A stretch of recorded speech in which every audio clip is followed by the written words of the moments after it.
Yourself with Sarah Dawkins, episode 40, with guest Patricia Dickert-Nieves. Patricia Dickert-Nieves is a trauma-informed intuitive healer and holistic health coach. She is self-healed from multiple sclerosis and is on a mission to help others to heal from multiple sclerosis and debilitating chronic symptoms. She was diagnosed at the age of 24 years old and nearly bedridden from debilitating symptoms for 2 years. Through small lifestyle changes in her diet, exercise, and self care, she was able to find more energy and joy throughout her day. With daily consistency and adopting a holistic lifestyle, 7 years after being diagnosed, she is living symptom free, pharmaceutical free, full of energy and joy.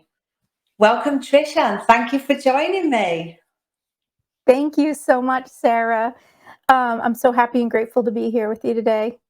Oh, I'm so pleased that you could join me. Thank you, because your story, like so many others, would be brushed off by medical doctors and said you're a fluke. You know, it can't happen. You can't heal multiple sclerosis, and yet here you are, healed That's it. yes, that's right. And it honestly, it took me quite a few years to really start to use that language that I healed from multiple sclerosis because it is so ingrained in us that it's not possible. I mean, when I was first diagnosed, it was really one of the first things I think that was the fear factor of like, this is now my life. This is never going away. Yes, This is now part of me. I have multiple sclerosis. It's really part of me and it's never going away. And there was just something inside of me that just said, I don't accept that. I just don't accept that. So yeah, I think that it's heal and miracle. It does seem like it is miraculous, but I often tell people when I share my story, which I'll get into, but I often tell people like, you know, I'm really not a unique case. There are people out here, and that's the point of the collection of stories that you have shared now and Heal Yourself, because we exist, right? yes, Ordinary people doing extraordinary things and having miraculous um, healing. results. It's Yeah. possible to be healed. Yes. Absolutely, and you wrote your journey as chapter 45 in my book. Would you like to share it now for the listeners? Yes, please. Oh, thank Um, So as you shared, I was 24 when I was diagnosed. It was actually 2 months after I had graduated from university. So I was, I had so many goals. I had so much I wanted to do. I felt like I was just starting my life after I had graduated. And 2 months after graduation, something started to happen in my body. I started to lose vision in my right eye. I started to have severe muscle spasms. I just started to feel like I was a stranger in my body. So the first sign was what is very common with multiple sclerosis is something called optic neuritis. And it's when the nerves behind your eyes are being attacked or assaulted by your internal systems of your immune system. So there's some confusion between the systems in the body where they recognize your nervous system as foreign, and it's so it. With that said, I just before I really get into my story, I wanted to mention that part of my healing journey is really about understanding that there was nothing wrong with me when I got my diagnosis. That was a huge part of taking the next step and in healing myself is because you do feel like, wait a minute, my body's attacking myself. That doesn't sound like a place I want to be. And that's the way that they do frame multiple sclerosis is that something's wrong with you, something's wrong with your body, you're under attack, you feel very vulnerable and out of control. Um, so I went to the emergency room and got in, all the tests done, an MRI, and I had a spinal tap done, which was very traumatic experience. And yeah, they said something neurological is happening. We're not exactly sure what it is, It might be some form of autoimmune, but we need to do further testing. And so I did. I trusted the doctors that I was with and the neurologist I was with. We did some blood work and some follow up MRIs and tests. And sure enough, a couple of weeks later, I got the call that we have enough evidence that your tests came back and we're going to diagnose you with multiple sclerosis and start a treatment plan um, from there. And so at the time, this was in 2005. So medicine has advanced as it continues to do. Medicine is always advancing. But at the time I was diagnosed, they didn't have a pill for multiple sclerosis like they do now. So the treatment was a self injection that I would have to give myself at home every other day. And so I started down that path because the way it was presented to me, and n- nothing against neurologists or the medical field or traditional medicine, but that's what they do. That's all they have available for them, and that's what they know works. And prevention is giving myself these self injections every other day to prevent further attacks from multiple sclerosis. So fast forward, um, it was a very confusing, overwhelming, blurry time of my life because there was a lot of information coming at me. I didn't know what was happening. And then, of course, you have the people who care about you saying maybe you should get a second opinion or go and see this doctor, or my friend or my aunt or my cousin has MS and this works for them. And so you are bombarded with a lot of information, and it's very overwhelming to kind of sort through what the next steps are. But I went down the path of pharmaceutical, which most often people do, and uh, I found that when I started taking the medication, I was having more symptoms and more side effects from the medication. So I was more exhausted than I was. My body was feeling tired from these injection sites, so my body was really weak. I, of course, was experiencing anxiety and depression from everything that was happening. My life was changing. I had less time to spend with my family. I was working less. I wanted to get an advanced degree, and I didn't end up going to school because I was managing my health. So you do feel like a lot is taken from you when you are diagnosed and trying to sort through and navigate really this new world that you are living in. Um, and the mental health part of being diagnosed with any chronic illness, autoimmune or anything else, is that you start to feel that this is such a part of your life that you almost have to grieve the person that you once were. Yeah. And Yeah. I'm sure you do hear that with a lot of the stories that are shared, because it's a pivotal point in your life Yeah. where you get this diagnosis. Especially when the doctor says you can't heal it. So it's understandable that you would grieve your life. Mhm. So there was a lot of grief that I was living in. Now, fast forward, I understand that grief really does suppress our immune system, and I understand how connected our mind is to our body. And the work of Joe Dispenza, as you know, how powerful that is. But at the time, I was living in my grief. I was feeling disconnected and betrayed by my body. How could you do this to me? Or having thoughts of, what did I do to make this happen? Is this my fault?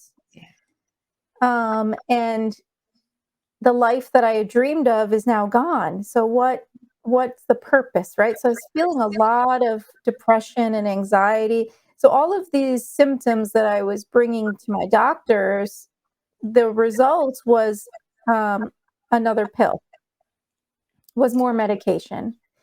And again, I was angry with doctors for a very long time once I started to heal and find that there were alternative methods. But it's really the work that they do. It's all that they kind of know is to manage symptoms. Yeah. And so I was taking something for muscle spasticity. I was taking something for energy to help me sleep, for anxiety, for depression. I developed acid reflux. So I was taking for acid reflux. I started to have restless legs. So I was taking something for restless leg syndrome. So I was taking about, I'd say, upwards of 8 pills a day, and sometimes twice a day, right? So, and doing these self injections. And this is, sometimes people ask me in telling and sharing my story, like, what was it that was kind of the epiphany moment of, I'm not doing this anymore, or I'm done, or there's a better way. And I've reflected on that a lot. Because again, I was in a mindset, it was a very cloudy space at the time because so much was happening and changing, and I was really in survival mode. Yeah. Um, but I kept having this, the only way I can kind of explain it is like I kept having this voice inside my head. Call it intuition, or some people call it spirit or divine guidance. I don't really know what to label it, but I just had this voice in my head that was very strong in the sense where I just knew it was true.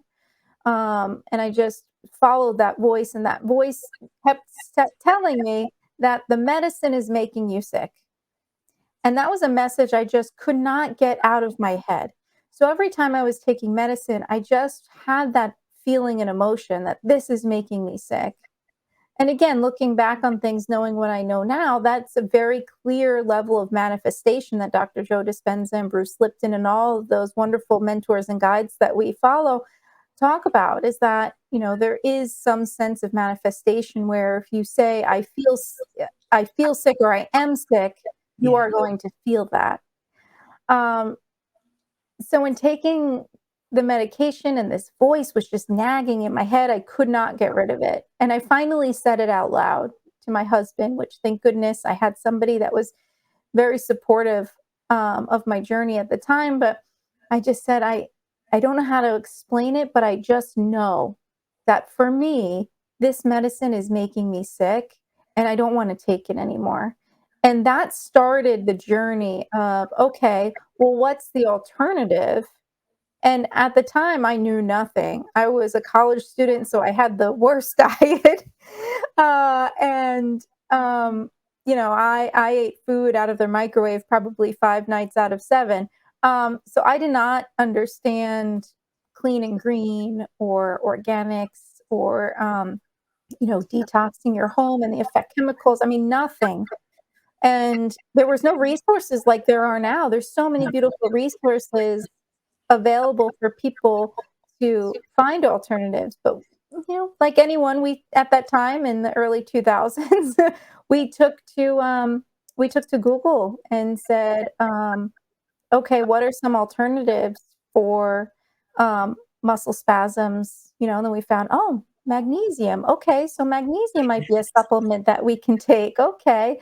And bit by bit, it became doing our own research, being our own guides, and figuring out what the best course of action would be, and making these small, consistent changes. So for me, the first thing that changed was my diet. That was the very first thing that changed. Was um, I did not know that multiple sclerosis is an overwhelming amount of inflammation. No one ever shared with me anything about chronic inflammation when I was diagnosed. So when I started doing my own research, like, what is MS? Why does it happen in the body? What does it do? I found Dr. Terry Walls, which a lot of people in the MS community are familiar with her miraculous healing. Um, and in sharing her story, and that's why sharing our healing stories is healing in and of itself, because she Yes. was a huge catalyst. When I heard her story, that she was a doctor that had MS, was wheelchair bound, and started to change what she was feeding her cells at a cellular level with different foods and supplements, that was an aha moment for me. Like, okay, it is possible. So even though I'm having this thought of the medicine's making you sick, I don't know where it's coming from, I know that this is possible. So I started to change my diet, which took a lot of work and consistency. We all know how hard it is to change food. Food is very emotional. It is for me, at least. So I started to change my diet, and shortly after changing my diet, I started to have more energy. I started to feel like, okay, I at least have energy to get up, right? There were some days where I couldn't even get out of bed to take a shower or have a meal. I was so debilitated with chronic fatigue and muscle spasms. Um, so that's really where it started, was with diet. So when I am working with women who have autoimmune or have multiple sclerosis, um, that's really where I start, is just slowly make some dietary changes by eating more foods that are full of life, right? Yeah. Foods that are full of energy, and reducing processed foods, drinking more water, um, and reducing sugar and reducing those things that cause inflammation. So it was about adding and subtracting for me, about reducing things that caused inflammation and adding things that were anti-inflammatory. Um, and gosh, I have so much to share, Sarah. Oh, please do, please No, do.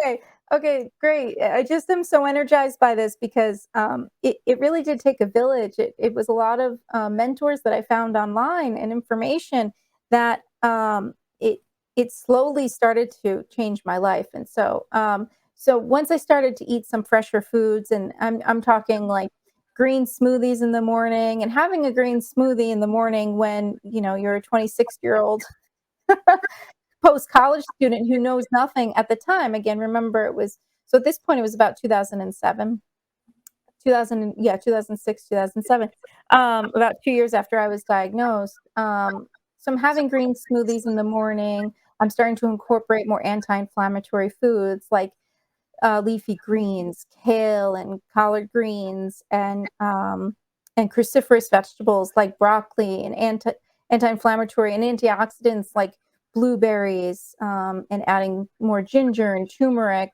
to my diet, and then reducing the things that cause inflammation like gluten, Yeah. um, like red meat, um, and Milk. and dairy, yes, and sugar.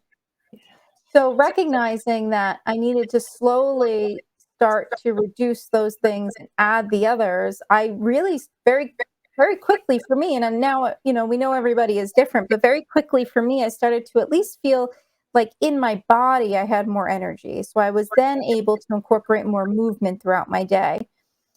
And even if it was stretching, where I would stand up and touch my toes, it was more than I was doing the days prior. So I was really being kind to myself. Um, and that stems from a practice that um, someone shared with me about getting closer to your faith, but also if you're not a faith based person, just practicing gratitude. Yeah. So instead of having that mindset of, oh my gosh, I'm so sick, I'm so tired, I don't feel well, I can't feel my legs, and really living in that, where I was really living in that. It was, what are you grateful for? And start to think things, name them, say them out loud. What are you grateful for? And so I would do that. And it felt silly when I first started the practice, but it was really, really powerful. When I would say out loud, like, okay, I can't feel my legs, but I am very grateful for my bed, my safe home, my husband, my dog, my home. I'm grateful that I can use my mind. Um, and I slowly started to do that every day. So that was compounded, right? So I started with changing my diet. After I changed my diet, I had a little bit more energy, so I started to incorporate some movement. I wasn't able to do a full yoga practice, but I was able to bend and stretch and touch my toes. And then I started to change my mindset and started to practice some gratitude. And after practicing gratitude, my mental health became more energized. So my body's feeling energized because I'm feeding it this healthy food, and now I'm moving it.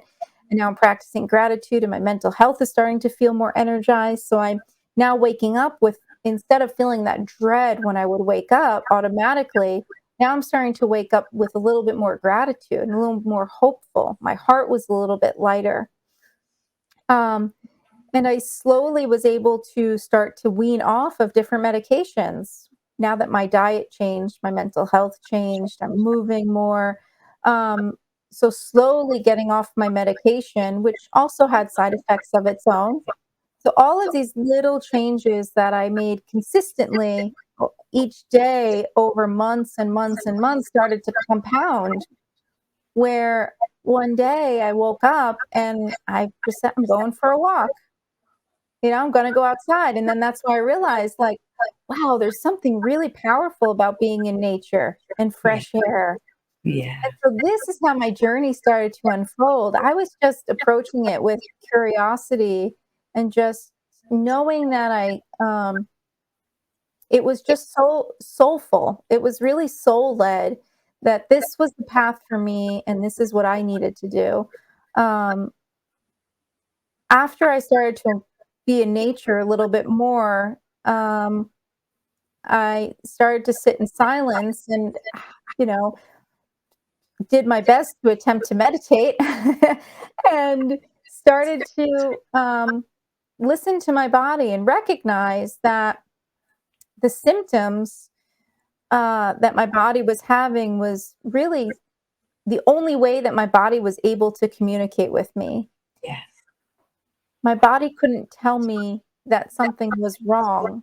It doesn't have words, but the language of the body is through symptoms. And I was so distracted with school and life, as we all are, that I was suppressing those symptoms instead of allowing them to be heard. And so my next practice after being in nature and meditating was learning to reconnect to my body and trust it.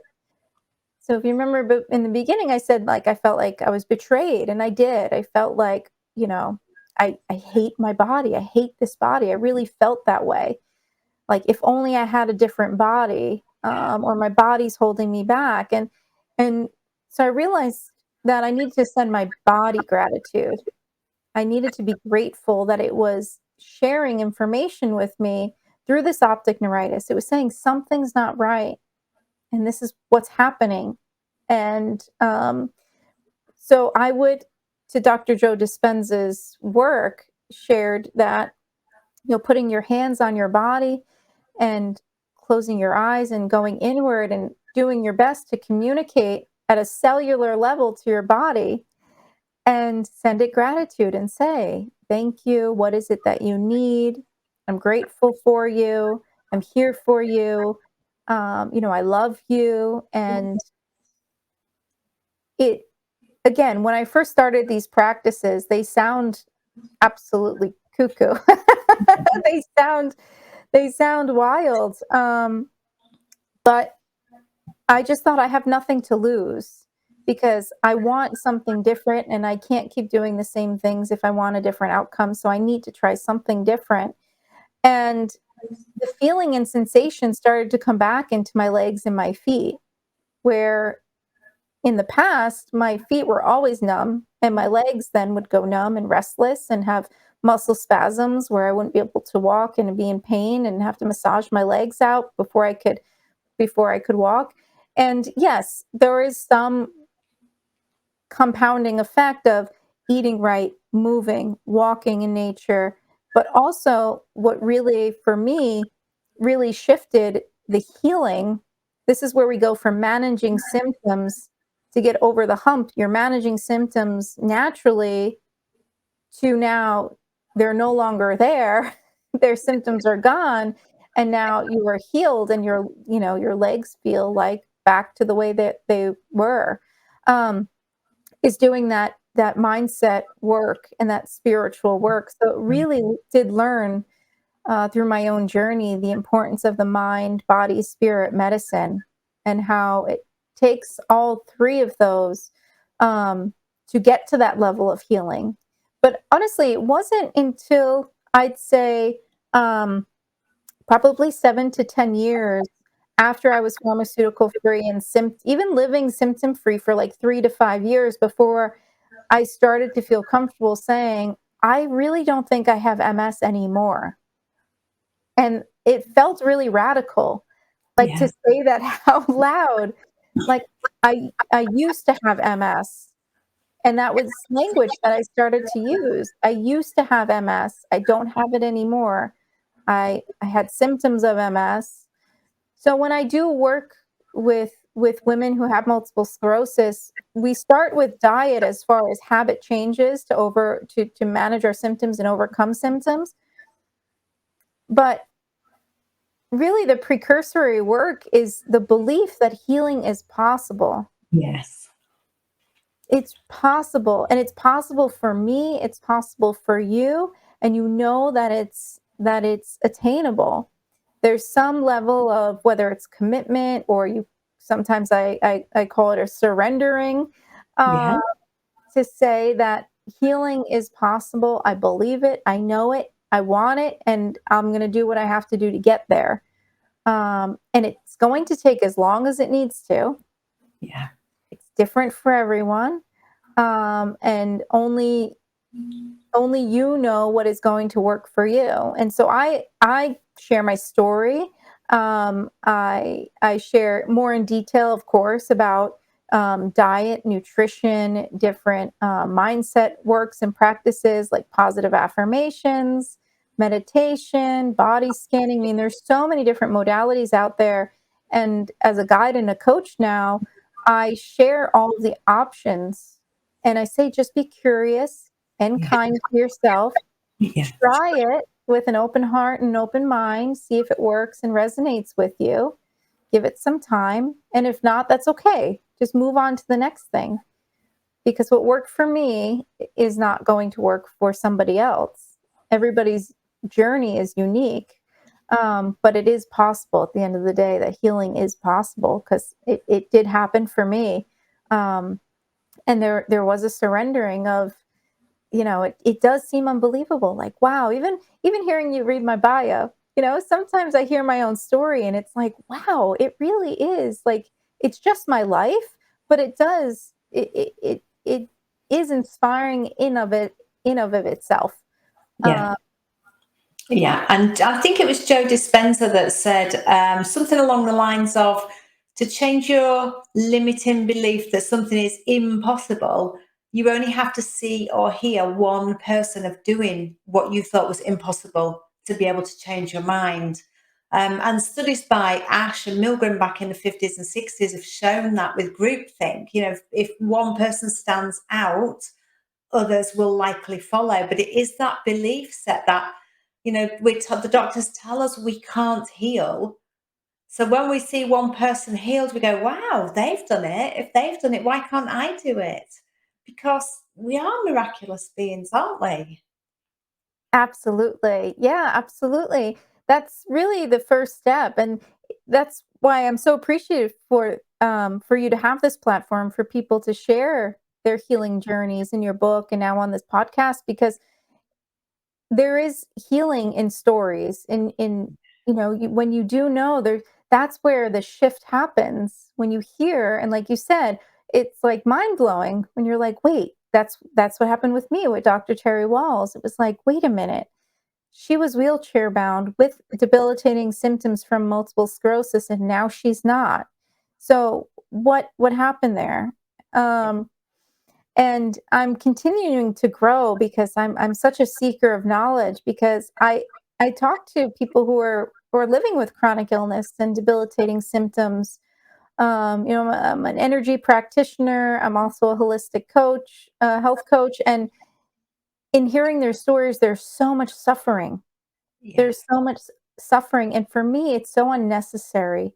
And that's really my why I'm so mission driven to share my story, to help guide people to incorporate alternative practices because there's nothing, again, there's nothing wrong with traditional medicine or pharmaceuticals, but there are other things that we can be doing that are small lifestyle changes that have really, really big, impactful changes in our life and our health. And Yeah. so, in doing the mindset work, I stopped saying I have multiple sclerosis. And that's some of the work that I do is that when you say I have it or I am, right, that's Yeah. really an embodiment Yeah. in that mind body connection. Yeah. Hmm. Yeah. Yeah. So saying I have multiple sclerosis, I felt like I was making it a part of me. And so I Yes. started to say, I'm experiencing symptoms of multiple sclerosis. And then I even took it further and I said, okay, I'm experiencing symptoms of multiple sclerosis versus I have multiple sclerosis, right? So it's I'm experiencing symptoms. And then I made it temporary and I started to say, I'm experiencing symptoms of multiple sclerosis right now and recognizing that one day I will Yeah. not be, and putting that out there into the universe that I'm experiencing symptoms of multiple sclerosis. Because really, you know, when we think about diagnosis, the diagnosis of multiple sclerosis is a collection of symptoms that Yeah. people have said if you have, and that's why sometimes getting diagnosed with multiple sclerosis or any autoimmune is oftentimes such a journey in of itself anyway, because they're all so similar.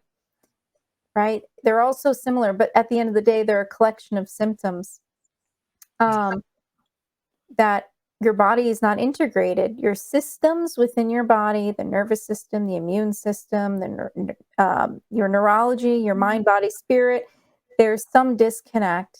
There's something in the getting in the way. And so your body is confused.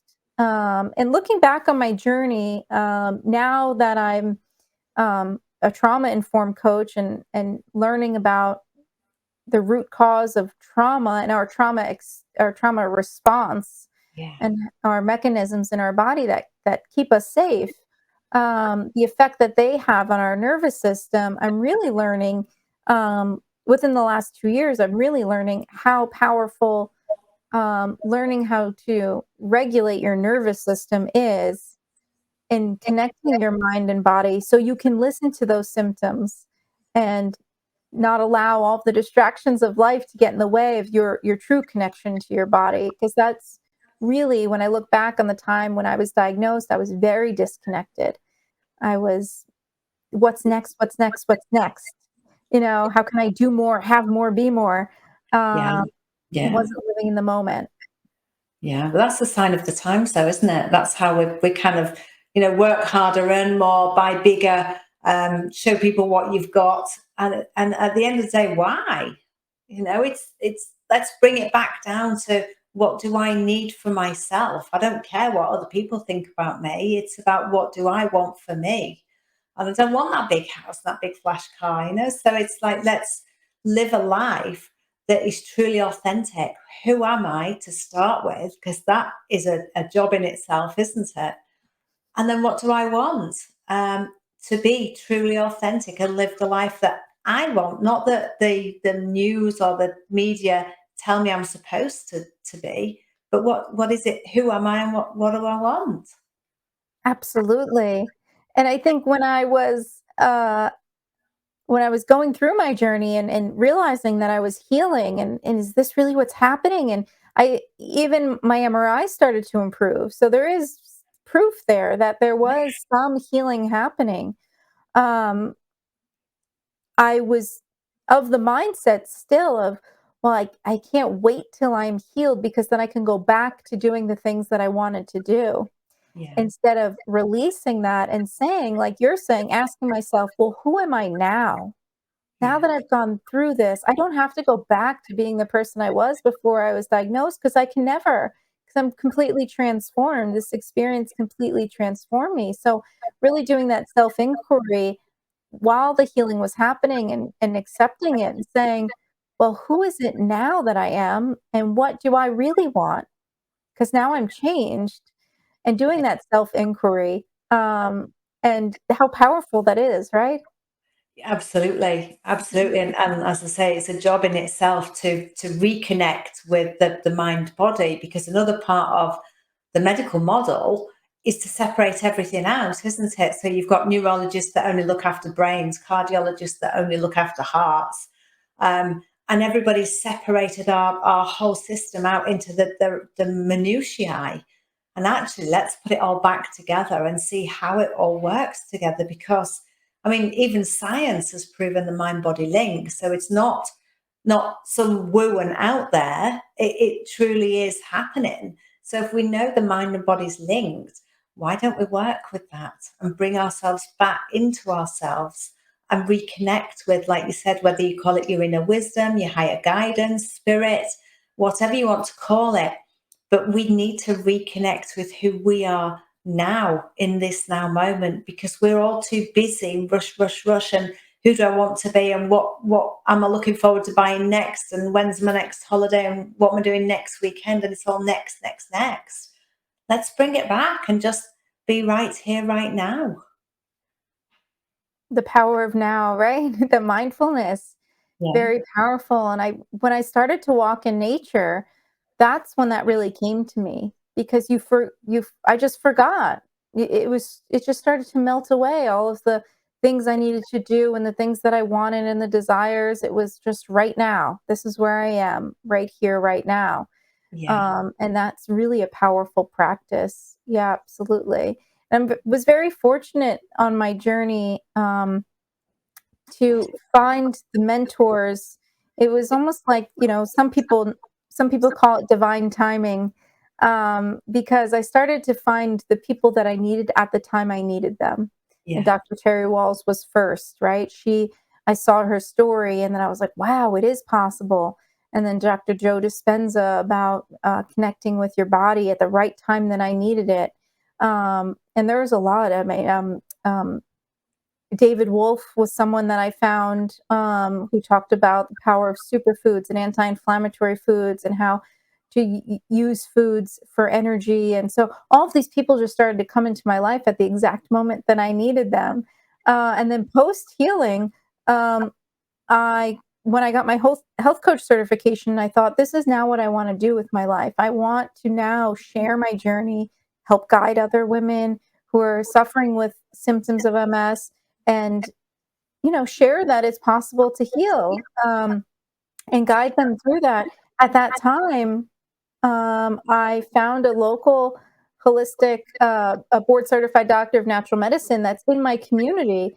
And he took me under his wing as I was able to mentor under him. And we do integrative medicine and cellular resonance. And it's just so amazing how these people come into your life exactly when you need them. And so now, he's taken my practice to a whole other level, and, to be an energy practitioner, and now studying about trauma informed work, that it just is all so aligned. Once Yeah. I was able to really reconnect, like you said, into this moment of now, things just started happening in my life that I just thought, this is exactly what I need and what I want. It's just really miraculous, to use that word, Yeah. not to use it lightly, that it starts to just all unfold the way it's supposed to, and have faith in that.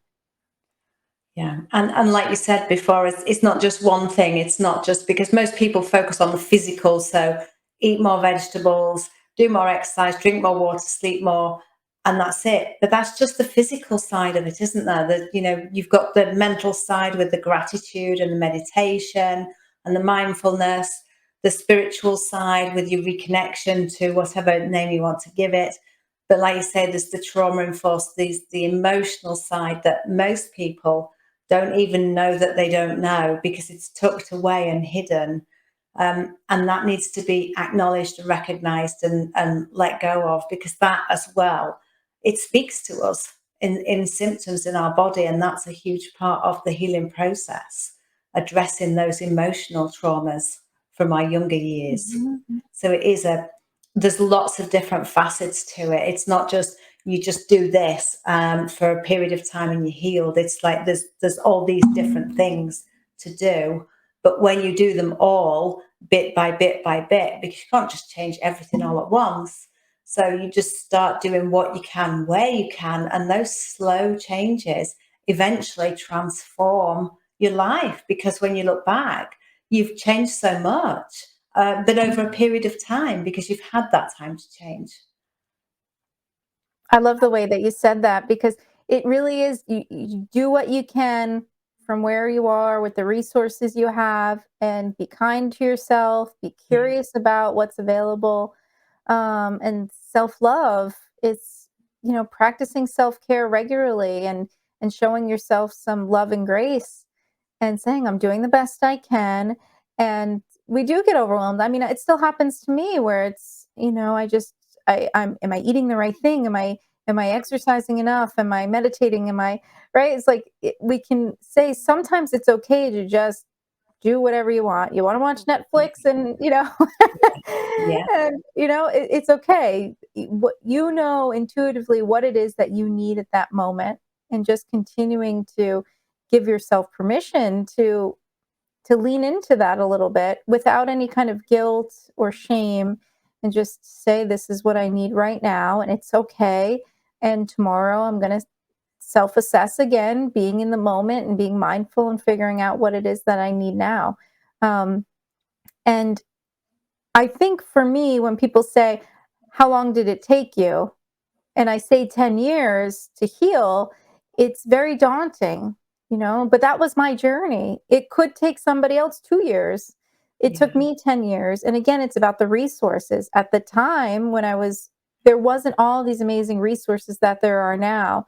There wasn't the availability of coaches or online courses or audiobooks, or there wasn't a lot of information that's so readily available. So it took me 10 years because I didn't have the support like Yeah. there is available now. So it did take me 10 years, I say, to heal from when I was diagnosed to when I could say I'm healed from multiple sclerosis. But it's going to be different for everyone. And it all depends. Your body will change on its own time. We can't rush things. It takes, we do what we can. Um, but I'm always so honored when I'm when I'm given the opportunity to walk alongside someone as their guide and cheerleader and coach, to do this work, because I wish I had that when I was going through the process. And so I really am showing up as somebody that I wanted to have by my side when I was going through this process. And it's now my mission to continue to share my story and to show up, like you said, authentically. And just these are all of the things and all of the resources that, and everybody has a different framework. Like you said, it's you could do it all at once, and whatever feels good and whatever sticks, keep doing it.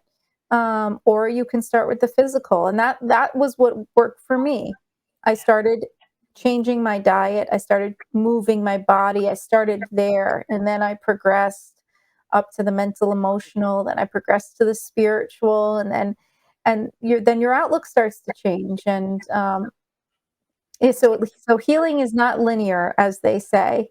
It has its ups and downs, and it's all okay, though. It's all okay, and you're in the right place at the right time.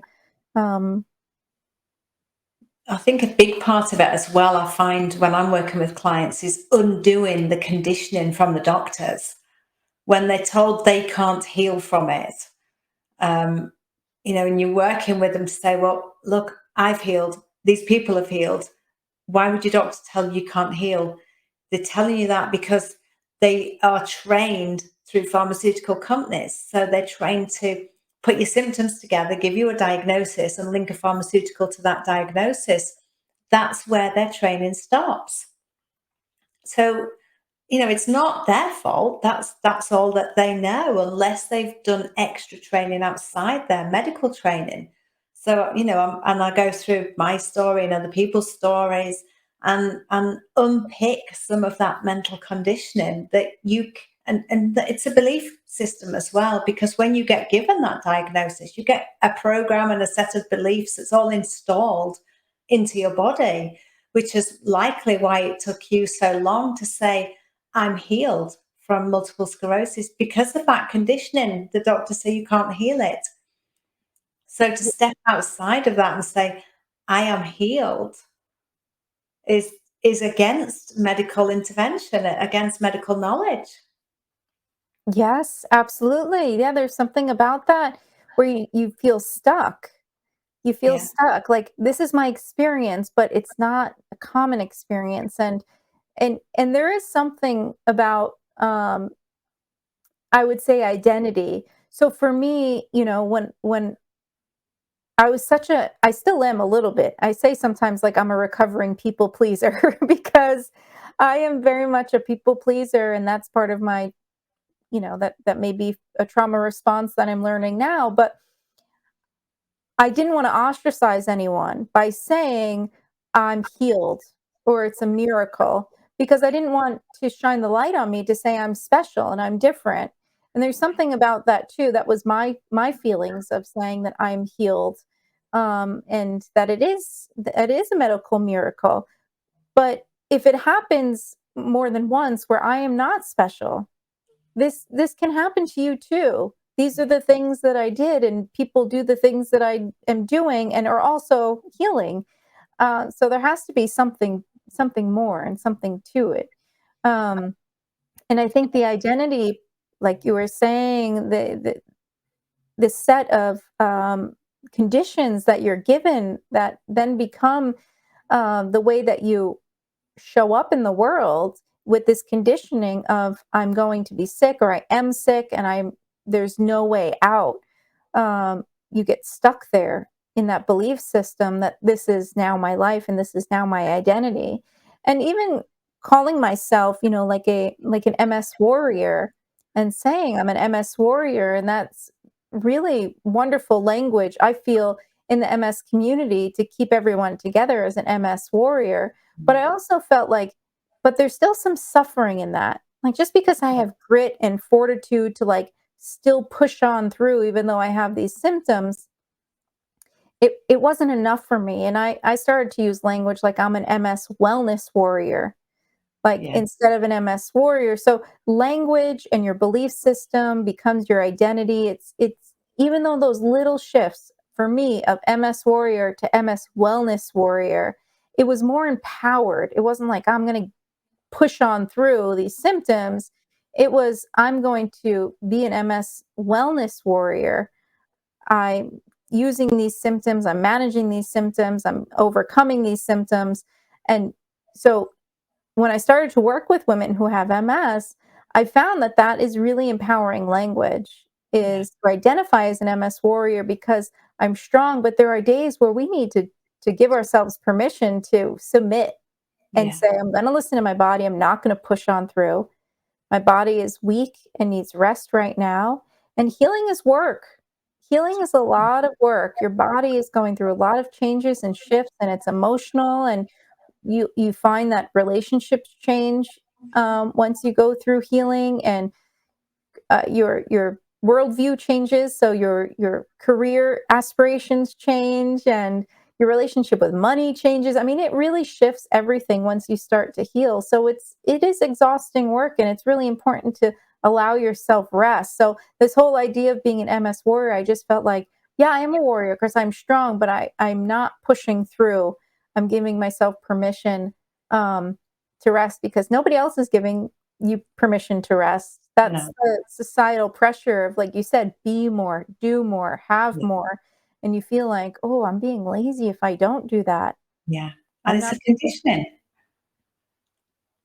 absolutely. It's a conditioning, and to slowly start to shift that mindset, and come up with your own beliefs. And, like, to your point earlier where you said, like, who am I? What do I believe? What are my authentic thoughts versus thoughts that have been implanted that I've Yes. heard through my childhood, or through, societal norms, or societal marketing, or whatever it may be. Yeah. Um, yeah, who is it that I am? And what is it that I want? So giving yourself permission to rest during the healing process for me was really pivotal, because there were times where yeah, I just felt like I'm gonna push through this. I'm just gonna make it happen because I have to do all of these things to feel better and be better. And then I thought, that's another conditioning. That's Yeah. another yeah, that's another belief system. It is. And yep, yep. So that's the self-care, self-love part. That's another layer of the healing process. There's the physical, mental, emotional, and spiritual, but then there's also the self inquiry and the self care, which is really ultimately the self love aspect of the healing process, and giving ourselves permission to rest and reflect and to heal. Yeah. Yeah. And we are worthy of healing as well, Mm. because that's another conditioning, you know. That's so good. Yes, absolutely. Absolutely. Because you feel really worn down when you get that diagnosis. Like Yeah. I mentioned, there was a lot of thoughts of what did I do to deserve this? Why me? Right? You have those thoughts when you're diagnosed. Why me? What did I do? Or how did I cause this? There's a lot of shame and guilt when you're Yeah. diagnosed. So Mm. recognizing I'm worthy is so powerful. Yes, so powerful. Absolutely. And let's not forget we are miraculous beings. Yes, we are. Our body is intelligent. It has an intelligence that we don't intellectually will ever be able to understand, really. I mean, they're trying to figure it out, but Yeah. um, you cut your finger and it heals. I mean, Absolutely. that's a miracle, Yeah. right? Creation. It's just such a miracle that our bodies are so powerful and have their own innate wisdom and being in more mindful and being in the now. And in order to assist with the being in the now, there is a lot of reducing chemicals. And they say detox your life. It's really about reducing the chemicals that are distractions in your environment, whether it be in your home or in your food. And that's a big part for me, was finding that clarity in order to figure it out as to who am I now, what is it that I want, and to really lean into that I am healed. Yeah. Yeah. And thank you so much for sharing your story and proving again that we are miraculous healers. We're born innate healers. We've just forgotten. We just need to re-tap into that. Um, so, Absolutely. so Trish, could you share one tip that people listening today could do to help themselves on their own healing journey? Yes, be my pleasure. I think what I would leave listeners with is a really powerful practice that helped me in through positive affirmations and practicing gratitude. So my tip would be, in the morning when you wake up, you go into the bathroom, you look at yourself in the mirror, and you really connect and look into your eyes. Maybe bring a smile to your face and say, I love you, and really show yourself and give yourself some love.